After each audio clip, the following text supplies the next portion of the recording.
देखो केते जोर वर्षा वर्षा तो प्रबल रास्ता भी केते पानी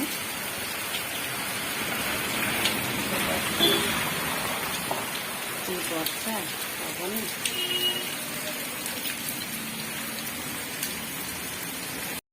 हेलो फ्रेंड्स, मु वेलकम कर मो यूट्यूब चैनल पायल एक्सप्रेस। आपण मानक बहुत बहुत स्वागत। जदि आपण मैंने मो चैनल नुआ अच्छे तो चैनल को सब्सक्राइब करनतु, बेल आइकन क्लिक करतु, जहाँद्वारा कि आपण मान पाखे एमती नुआ नुआ वीडियो सर्वप्रथम पहुंच पार। ठीक अच्छे, तो आज वीडियोटी आपण मैंने जमार स्किप करते फास्ट लास्ट में निश्चिंत देखो। चलो तो लेट करें, आज वीडियोटी स्टार्ट करें। ये सैंडविच बनुची तो मामा टिफिन नापी स्कूल को। ये गाजर पियाज काकुड़ी सब कटा है। ब्रेड गोटे थुआई, ब्रेड सब दिया कम देखिए।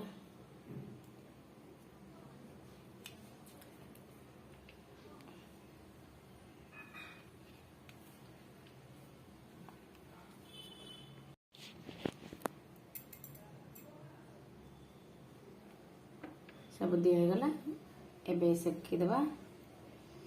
चलो गोटे भी रेडी। चलो एबे गैस ऑन करिबा।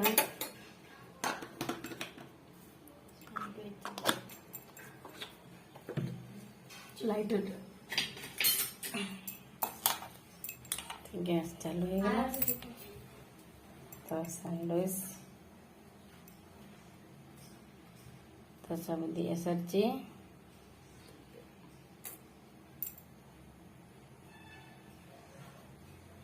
तो बटर मारी ए सेकी दबा को टिके सेकीला पर भल लगे ना।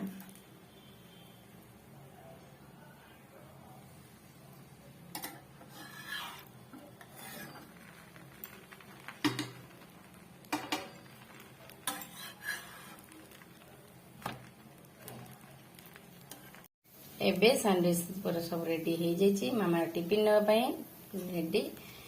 तो चलो एबे कौन खाइबा दौर आपण मान सहित शेयर करी।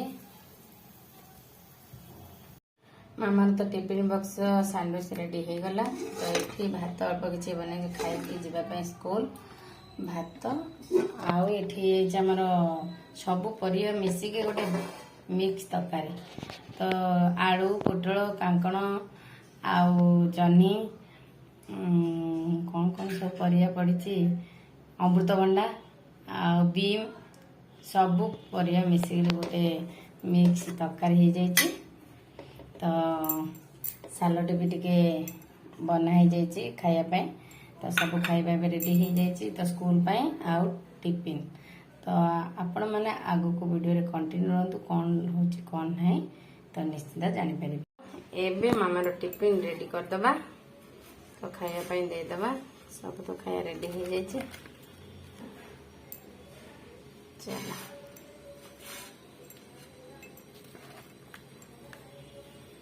Tiffin box ready. मुझे गाधवाई भात बसई नहीं, डाली बसई देती। भात डाली बसई आसला मुझे परिवेश आसी देखुची कौन रोषे हम। तो सका तो मिक्स तरकारी हो सारी। तो तरकारी भी अच्छी। आज टी वर्षा पाग को तो खटा मिठा कोलथ डाली बनई। तो चलतु आ कौन करवा सब परिवा अच्छे किसी करने भल लगुनि। तो चलो बैगण टी आज भर्ता करवा। बैगण भर्ता करवा केमती कौन कर माने कंटिन्यू रुहतु वीडियो रे। एबे डाली मोर फुटुची कोलथ डाली देखु। कोलथ फुटा डाली मु आपण मानक सहित शेयर करछि। कोलथ चूरा डाली केमिति प्रस्तुत करा जाए ये होची फुटा डाली। तो चलो डाली तो आम हो गला। तो रसुण छड़ेबा, रसुण छुंक देवा। तो राति पई हमर आज एठी बिरी आउ चावल भिजा हो जाइए। तो इडली बनवाई भी मटर भिजा रखा जाइए। तो घुगुनी के इडली तो राति खाइबा हमर घुगुनी आ इडली। चलो मुझे 4 ରୁ 5 पाखुड़ा रसुण नहीं जाइए। तो कोलथ डाली छुंक मारे। कोलथ डाली मोर छुंक हो सारी। एठी भी बैगण काटिकी रखी। तो टिके तेल रे भाजी नवा। तो भर्ता बनवा बहुत टेस्टी लगे। ଏବେ ମୋର ବାଇଗଣ କେତେ ସୁନ୍ଦର ସେ ଲାଲ ଲାଲ ଭାଜି ହେଇଗଲାଣି। ଚାଲନ୍ତୁ ଆମେ ଏବେ ଗୋଟେ ଜାଗାକୁ କାଢ଼ି ନେବା। ତ କଞ୍ଚା ପିଆଜ ପକେଇବା, କଞ୍ଚା ଲଙ୍କା ପକେଇବା, ଧନିଆ ପତ୍ର ପକେଇବା, ସବୁ ପକେଇକି ଚକଟାଟା ବନେଇବା। ତ ଆପଣମାନେ ଏମିତି ନିଶ୍ଚିନ୍ତ ବନେଇକି ଖାଆନ୍ତୁ। କେମିତି ଲାଗିଲା କମେଣ୍ଟ ସେକ୍ସନରେ କମେଣ୍ଟ କରନ୍ତୁ। ତ ଚାଲନ୍ତୁ ଆଉ ଲେଟ୍ କରିବାନି। ତ ଏବେ ବାଇଗଣକୁ କାଢ଼ି ନେବା। ଚାଲ, ସବୁ ଖାଇବା ଏବେ ରେଡ଼ି ହେଇଗଲା। ଏଠି ଭାତ ବନେଇ ନେଇଗଲି। ଏଠି ସକାଳେ ମିକ୍ସ ତରକାରୀ ବନିଥିଲା ତ ଅଛି। ତ ଏଠି ବି କୋଳଥ ଡାଲି ବନିଗଲା। ତ ଏଠି ବାଇଗଣ ମଧ୍ୟ ସରିଗଲା। ତ ଚାଲ, ସବୁ ଖାଇବା ଏବେ ରେଡ଼ି। ତ ରାତି ପାଇଁ ଇଟିଲି ବନେଇବା ପାଇଁ ଚାଉଳକୁ ଆମେ ଗ୍ରାଇଣ୍ଡିଙ୍ଗ କରିନେବା। ଗୋଟେ ଗ୍ଲାସ୍ ଚାଉଳ, 2 ଗ୍ଲାସ୍ ବିରି ତ ଭିଜେଇକି 4 ରୁ 5 ଘଣ୍ଟା ରଖି ସାରିଲା ପରେ ମୁଁ ଏବେ ଗ୍ରାଇଣ୍ଡିଙ୍ଗ କରି ନେଇଯାଇଛି। ତ ଚାଲନ୍ତୁ ଏବେ ଗୋଟେ ପ୍ୟାକେଟ୍ ସୁଜି ଆମେ ଆଦେହରେ ଆଡ୍ କରିଦେବା। ତ କରିସାରିଲା ପରେ ଲୁଣ ପକେଇ ଭଲସେ ଗୋଳେଇକି ଆଗେ ରଖିଦେବା। ଏବେ ସୁଜି ପକେଇକି ସବୁ ଗୋଳେଇକି ରଖିଦେଲି।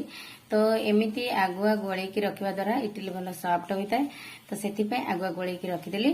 ତ ଏମିତି ସବୁ ଜିନିଷ ସେଭଳି ନେବେ। ପିଠା ଯେକୌଣସି ପିଠା ହଉ ପରଫେକ୍ଟ ବନିବ।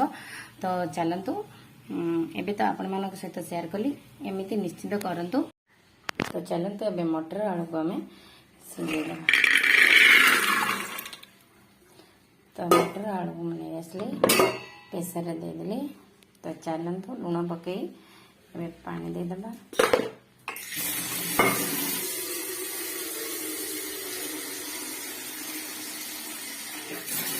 ପାଣି କିଛି ଦେଇଦେବା, ଲୁଣ ଦେଇ ସିଝେଇଦେବା। ତ ଗୋଟେରୁ 2ଟା ସିଟି ଦେଇଦେବା।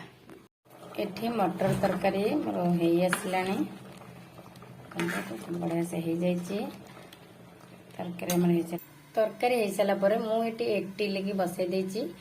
ତ ଚାଲନ୍ତୁ ଇଟିଲିକି ଏବେ କଭର କରିନେବା, କିଛି ସମୟ ପାଇଁ ଛାଡ଼ିଦେବା। ଏବେ ଆମର ଘୁଗୁନି କେତେ ସୁନ୍ଦର ସେ ହେଇସାରିଛି। ଦେଖନ୍ତୁ କେତେ କଲର ଦେଖାଯାଉଛି। ତ ବହୁତ ବଢ଼ିଆ ସେ ହେଇସାରିଛି। ଇଟିଲି ତ ଆମର ବସେଇ ଦେଇଛି, ତରକାରୀ ଏବେ ରେଡ଼ି। ଏବେ କେତେ ସୁନ୍ଦର ସେ ମୋର ଇଟିଲି ବନି ଯାଇଛି, ପୁରା ନରମ। ତ କେତେ ବଢ଼ିଆ ହେଇଛି ଇଟିଲି। ତ ଆପଣମାନଙ୍କୁ ଆଜିର ଭିଡ଼ିଓଟି କେମିତି ଲାଗିଲା କମେଣ୍ଟ ସେକ୍ସନରେ କମେଣ୍ଟ ନିଶ୍ଚିତ କରିବେ। ଭଲ ଲାଗିଥିଲେ ଲାଇକ୍, ସେୟାର, ସବସ୍କ୍ରାଇବ କରିବାକୁ ବିଲକୁଲ ଭୁଲିବେନି। ତ ଭିଡ଼ିଓଟି ଏବେ ଏଣ୍ଡ କରୁଛି। ପୁଣି ଆସିବି ନେକ୍ସଟ ବ୍ଲଗରେ, ସେଥିପାଇଁ ଅପେକ୍ଷା କରନ୍ତୁ। ଜୟ ଜଗନ୍ନାଥ।